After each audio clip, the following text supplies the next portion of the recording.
Your favorite hobby might be the reason you're still single. It might feel fun to you, but to potential partners, it's a giant red flag. From being a crypto bro to treating weed like a full-on lifestyle brand, these so-called passions aren't sparking romance, they are shutting it down. Today on the Infographic Show, we're exposing the 15 hobbies that secretly make you way less attractive to women. Prepare to cringe if your favorite pastime has made the list. Number 15. Magic the Gathering. When the jocks in high school said Magic the Gathering would never get you laid, they weren't just clowning on you, they were right. And science backs them up. In a survey of over 800 women by Date Psychology, only 28.5% of women rated MTG as an attractive hobby for men to have. But why? MTG is associated with certain stereotypes in pop culture. Bad social skills, zero workouts, and hygiene that is, well, optional. But it turns out that some of those stereotypes might be true. One Reddit thread asked MTG players what stereotype about them is generally true. And bad hygiene was one of the top answers. One man said his wife refused to go to any local game store because the BO is so bad. And it kinda makes sense. Magic the Gathering is a tabletop game usually played at home or in game shops with the same small group of friends, and that means less time hitting the gym or worrying about appearances. When your audience is the same 5 guys every week, showering just doesn't feel urgent. Unfortunately, a lack of deodorant and an inability to walk around the block without hyperventilating isn't too attractive to the ladies.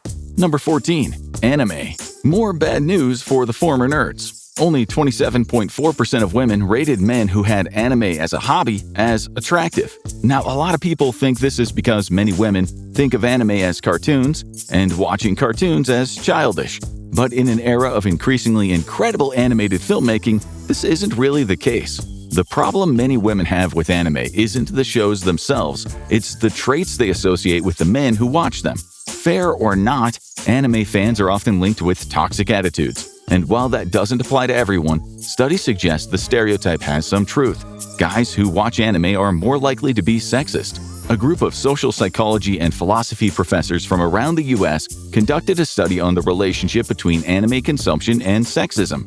They asked men not only about how often they watched anime, but also the type of anime they watched. Researchers broke sexism into 2 categories, hostile and benevolent.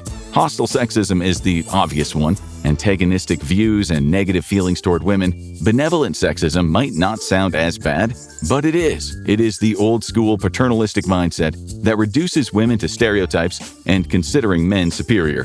Think fedora, neckbeard, and the word milady. The study found anime consumption was positively associated with both benevolent and hostile sexism. However, there is a difference when it comes to the genres men consume. Those who prefer hentai, to the surprise of almost no one, tend to have hostile sexist beliefs. Meanwhile, those who prefer slice-of-life, mecha, drama, and action anime have more benevolent sexist beliefs. But just to be clear, both beliefs are still sexist, and researchers say it's no mystery why. Popular anime often portrays women as sexist stereotypes, while male characters rarely get treated the same way. Number 13. Drinking. The problem is less with drinking in general. Almost no one cares if you have a glass of wine with dinner or a beer at the bar with your friends. The issue is drinking excessively. Drinking has been losing its appeal with young people for years, even though overall alcohol use in the US has gone up. A 2023 Gallup poll found that only 62% of adults under 35 drink at all, down from 72% 2 decades earlier. That is a massive 10-point drop. And in the UK, younger generations are turning away from alcohol quicker than ever. In 2024, YouGov reported that 39% of 18 to 24-year-olds don't drink at all. And even more surprising, 44% regularly choose low or no alcohol alternatives compared to just 31% in 2022. At some point, alcohol use became less cool, less normalized, and therefore less attractive. But the other factor is that many women grow up seeing alcohol wreck marriages, and in some cases lead to horrific domestic abuse. So it's understandable that they are cautious about getting involved with someone whose idea of mouthwash is a shot of Patron. The Journal of Studies on Alcohol found that for every liter of alcohol consumed per capita in a society, the divorce rate increased by 20%. Even worse, a survey across 28 European countries found that 23% of women with partners who get drunk at least once a month experience domestic violence. That's compared to just 5% whose partners don't. And the World Health Organization estimates that alcohol is involved in up to half of all domestic abuse cases. Number 12. Marijuana. Most weed smokers will swear that smoking a joint is completely different from having a drink. And in some statistical ways, they're right. But it turns out most women view both hobbies as equally unattractive. Date Psychology's survey found that only 15.9% of women found men who smoke marijuana attractive. That makes it the 6th most unattractive hobby overall of the 74 ranked in the survey. On the website Girls Ask Guys, one man asked if smoking weed was a red flag, and the answers were telling. One woman wrote, "Yes, very unattractive. A dependency on something unnecessary is always a turnoff and a deal breaker to me." Another one wrote, "I would not date a guy who smokes weed. It shows that he doesn't choose healthy ways to find happiness and pleasure." As with drinking and some other things you'll soon see on this list, moderation is key for most. Most women don't seem to mind if you light up once in a while at a party, but people who make marijuana an all-day routine or make it their entire personality are seen as insufferable and unmotivated in life. So if your weed dealer is pinned as one of your favorite contacts, you might be sending women all the wrong signals.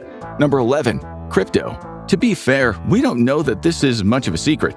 The guy you go on a date with who only wants to talk about crypto is considered so unattractive, it's a meme at this point. But why is that the case? First of all, it might just be because women across the board are less likely to invest in or care about cryptocurrencies. As of August 2023, 74% of global investors in cryptocurrency are men. In the US, 19% of men own crypto, compared to only 8% of women, meaning that men own crypto at almost 2.5 times the rate women do. One study in Spain tried to find why crypto is mostly a boys' club, and they have found both positive and negative reasons. First of all, women tend to be more risk-averse. Crypto is very volatile, and they have less investment experience in even traditional assets. On the other hand, many of the shallow reasons men jump into crypto, like pressure from influencers, fear of missing out, or social media pressure, just don't affect women as much. And when it comes to what studies classify as nerd hobbies, things like reading and building models are generally viewed as attractive by women. Crypto, however, is rated as one of the least attractive, with only 23.1% of women thinking it's a good hobby for a partner. That ranks crypto below comic books, cosplay, and even anime on the list of hobbies women find the least attractive in men. In fact, it is beaten by only one other nerdy pastime, but we'll get to that later. That means you've got a better shot at landing a date bragging about finding an original X-Man #1 than talking about the latest crypto coin your cigar-smoking Instagram guru told you to buy. Oh, and speaking of, number 10, cigars. What is more manly than a guy in a sharp suit puffing on a cigar? It's practically half of Instagram's alpha male advice content. It turns out, even though it's been considered a very masculine hobby for a while, the ladies aren't all that into cigars.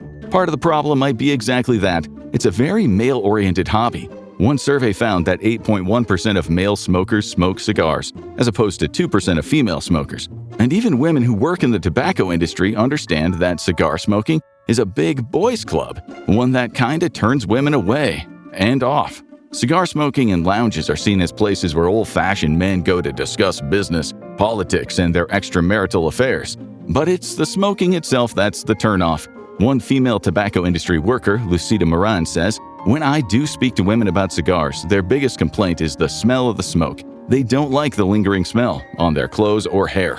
Smoking is becoming less and less common. In the US, smoking rates fell from 42.4% in 1965 to 11.6% in 2022. That has made it a much less attractive hobby overall, to the point of being a complete turnoff. On eharmony.co.uk, 81% of members said that they would not date a heavy smoker. On Match.com, 72% of men and 73% of women want a partner who doesn't smoke. So cigars, much like cigarettes, are off the table for most. Number 9. Working. Speaking of men who smoke cigars and talk shop all day, you know what other surprising hobby women find unattractive? Work. Wait, so they don't want men to work? Well, no, of course, most women want a partner who is employed and has career goals. But one too many women have dated workaholics, the guy who skips every dinner, every anniversary because the grind comes first. Hustle culture might impress Instagram, but in real life it wrecks your social life, your home, and especially your relationship. A study in the Journal of Occupational Health Psychology also found that the mood of workaholics is on average worse than that of other people, even when engaged in the activity they are the most passionate about, their work. In addition of the big 5 personality traits, workaholism was positively associated with neuroticism and negatively associated with conscientiousness and agreeableness. Experts say workaholics often expect their partners to take charge of intimacy without giving much back. In fact, some couples where one partner is a workaholic can go months or even years without sex. Weirdly enough, women are actually more prone to workaholism than men, but those who aren't definitely do not want a grumpy partner who's absent most of the time and prefers drinking a bottle of Jack Daniels to decompress instead of sex with their partner. Number 8. Dating. Another hobby that's a turnoff to women?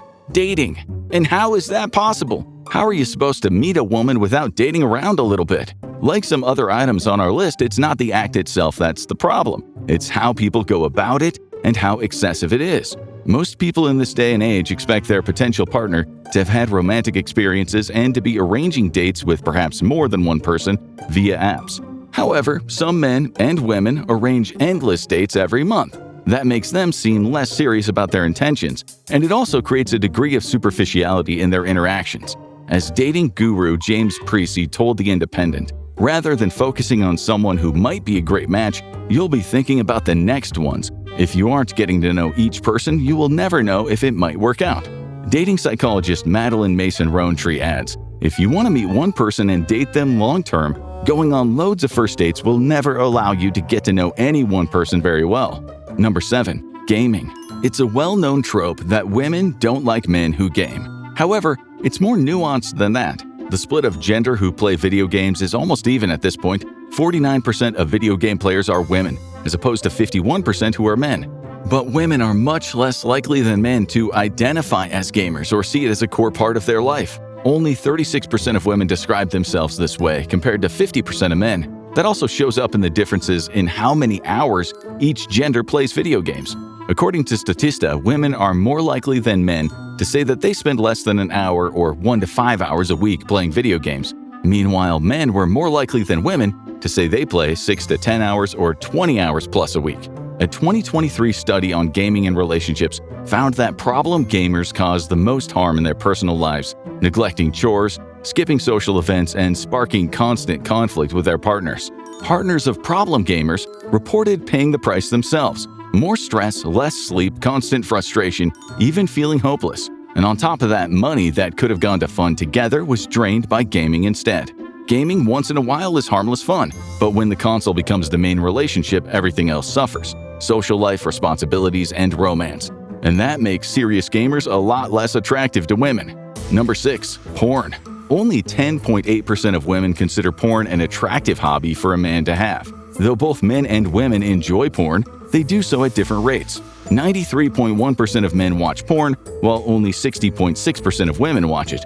The problem is a lot of porn produced these days is not only degrading to women, but focuses more on male pleasure, portraying acts that are most likely painful or at the very least not enjoyable for most women. That's right, just like the movies aren't real life, well, it turns out porn isn't real life either. But too many men keep forgetting that, and it shows. Researchers studied 304 scenes from top porn videos, strictly for science, of course. And what they found wasn't pretty. 88.2% of scenes involved physical aggression, and 48.7% of scenes had verbal abuse like name-calling, almost always directed at the women. Meanwhile, a study of young Danish adults found that the more porn men had watched in the past, the less likely they were to see women as equals, and the more likely they were to hold openly sexist views. And that isn't even touching the effect it has on relationships and on how men view their female partners.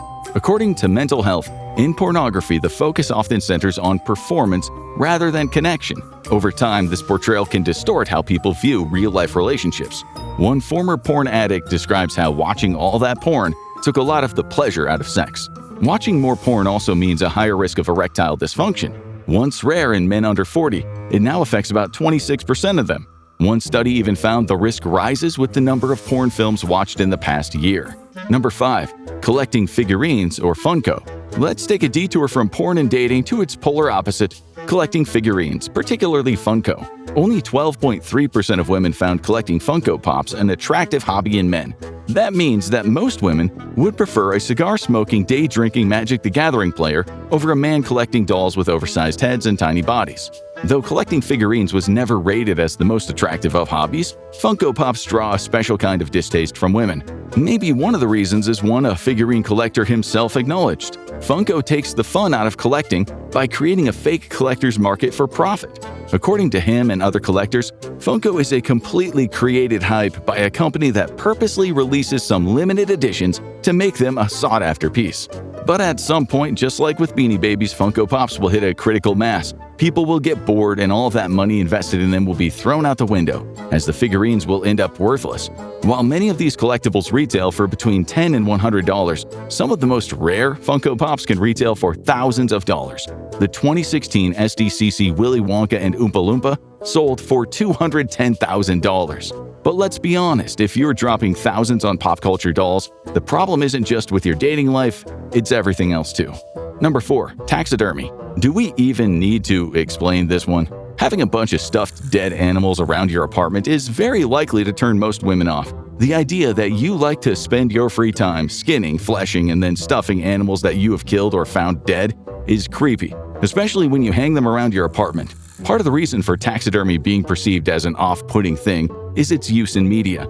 For decades, to indicate that a character is weird, strange, or outright dangerous. TVTropes.com even has 2 separate tropes concerning taxidermy. One is taxidermy is creepy, and the other is taxidermy terror. The first is when taxidermy gets used as a creepy character quirk, a quick way for writers to make someone seem strange or unsettling. The second is the classic trope: every villain's lair, haunted house, or serial killer hideout is lined with stuffed animal heads, sometimes even human ones. As one woman who even did a taxidermy workshop herself and found it pretty interesting said, "I doubt taxidermy will ever stop being creepy altogether. First, because it makes you think of death. So if your dates mysteriously vanish after you proudly show off the dead owls and deer heads mounted around your apartment, well, there's your answer." Number 3. Online trolling or arguing. You may think most online trolls are just foreign bot farms, but some are actual people who choose to spend their lives cursing at strangers in all caps, or calling women mid online. Women they'd still have no shot with even after the apocalypse. Online trolling and arguing is unattractive for a lot of reasons. First of all, it's an inherently lonely and antisocial, one might say aggressively antisocial, activity. The people who engage in it are often spending hours behind their computer screens, going out of their way to insult or provoke reactions in people that they have literally never met. It doesn't say much for their levels of empathy, understanding, and engagement with a potential partner. Perhaps that's why only 12.3% of women think arguing online is an attractive hobby. And we have to assume that some women didn't understand this question, because even that percentage seems excessively high. One study in the journal Personality and Individual Differences found that people who said internet trolling was their favorite online activity scored really high on the dark tetrad scores. And if you're wondering, it's just the dark triad: narcissism, Machiavellianism, and psychopathy, with sadism thrown in for good measure. Perfect dating material. Number 2. Gambling. There's nothing like losing your life savings owing $30,000 to a loan shark named Mickey No Thumbs to make you instantly unattractive to the opposite sex. Only 6.4% of women consider gambling an attractive hobby. Not only does it signal an addictive personality, one usually tied to other vices, but it's also an easy way for someone to lose a lot of money in a short span of time. That doesn't bode great for the future stability of a relationship. Partners who have a gambling addiction tend to spend money they don't have. And once you are married, your partner's debt is also your debt, and the emergency savings that they draw on are also probably your savings. The Gambling Impact and Behavior Study found that 19.2% of pathological gamblers have filed for bankruptcy. That's compared to only 5.5% of low-risk gamblers and 4.7% of at-risk gamblers. Considering financial stress and money problems are one of the biggest causes of relationship breakdowns, constant gambling and possible debt doesn't bode well for a couple's future. Maybe that's why the National Gambling Impact Study Commission found that problem gamblers had a lifetime divorce rate of 39.5% compared to 18.2% of the general population. And yet, our next and last hobby is so bad that women would rather date a degenerate gambler than a man who is, number 1, following the manosphere. In what we are hoping should come as no surprise to most viewers, women generally don't love a guy who quotes Andrew Tate at them all day. They also don't like their partner telling them why they should accept a man's urge to cheat and stay in the kitchen. A lot of the edgier takes of popular content creators within this online world are deeply demeaning or offensive to women. only 3.1% of women found following the manosphere an attractive hobby, making it by far the least attractive hobby a man can have out of the 74 total surveyed. Which is strange because a fair amount of manosphere content is devoted to helping men get women in the first place. But it unfortunately does that mostly by making them view women as objects and stereotypes with no real value or individuality. A survey of Swedish men found that young men who follow more manfluencers are more likely to dehumanize women. The more young men were exposed to manosphere content, the more likely they were to become mistrustful of women as well. That's a bit of a problem, as one YouGov survey in the UK found that 12% of men hold a positive opinion about manfluencers, like Andrew Tate, and 27% of men aged 18 to 29 viewed him positively. In contrast, only 3% of women had anything good to say about the influencer. So maybe don't mention Tate and Aiden Ross on your next date. Better yet, maybe don't follow them at all. So now that you know which hobbies might be working against you, what actually works in your favor? Find out in what makes you attractive to women according to science, or click on this video instead.